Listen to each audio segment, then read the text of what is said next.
আঞ্চলিক আবহাওয়া কেন্দ্র কলকাতার দৈনিক আবহাওয়া আপডেট ভিডিওতে আপনাকে স্বাগত। গত ২৪ ঘন্টায় পশ্চিমবঙ্গের জেলা ভিত্তিক গড় বৃষ্টিপাত মানচিত্রে প্রদর্শিত হয়েছে। দক্ষিণবঙ্গের জেলাগুলির অধিকাংশ স্থানে হালকা থেকে মাঝারি বৃষ্টিপাত হয়েছে। দক্ষিণবঙ্গের পুরুলিয়া জেলার ১ বা ২ স্থানে ভারী বৃষ্টিপাত হয়েছে। উত্তরবঙ্গের জেলাগুলির কয়েকটি স্থানে হালকা থেকে মাঝারি বৃষ্টিপাত হয়েছে। সমুদ্রপৃষ্ঠে গড় অবস্থায় মৌসুমী অক্ষরেখাটি বর্তমানে অমৃতসর, আম্বালা, মুজফ্ফরনগর, দক্ষিণ পূর্ব উত্তরপ্রদেশ ও সংলগ্ন এলাকার উপর অবস্থানরত নিম্নচাপ এলাকার কেন্দ্র রাঁচি, দীঘা এবং সেখান থেকে দক্ষিণ পূর্ব দিকে উত্তর পূর্ব বঙ্গোপসাগর পর্যন্ত বিস্তৃত রয়েছে।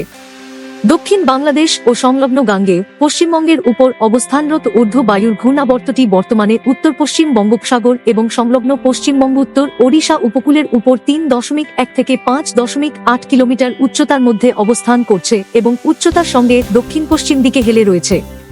এর প্রভাবে ২৯ আগস্ট এর দিকে একই অঞ্চলের উপর একটি নিম্নচাপ এলাকা সৃষ্টি হওয়ার সম্ভাবনা রয়েছে।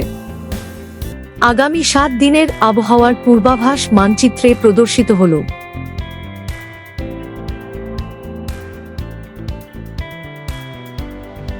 আগামী ৭ দিনের আবহাওয়ার সতর্কতা মানচিত্রে প্রদর্শিত হল।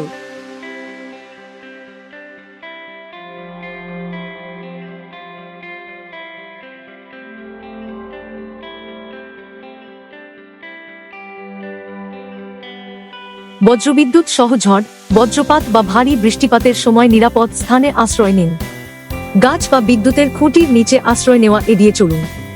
ঝুঁকিপূর্ণ কাঁচা বাড়িতে থাকা এবং জলাশয়ের সংস্পর্শে আসা এড়িয়ে চলুন। যানবাহন চলাচল পরিস্থিতি অনুযায়ী নিয়ন্ত্রিতভাবে পরিচালনা করা যেতে পারে। আবহাওয়া সম্পর্কিত আরও আপডেটের জন্য আমাদের অফিসিয়াল ওয়েবসাইটটি অনুসরণ করুন।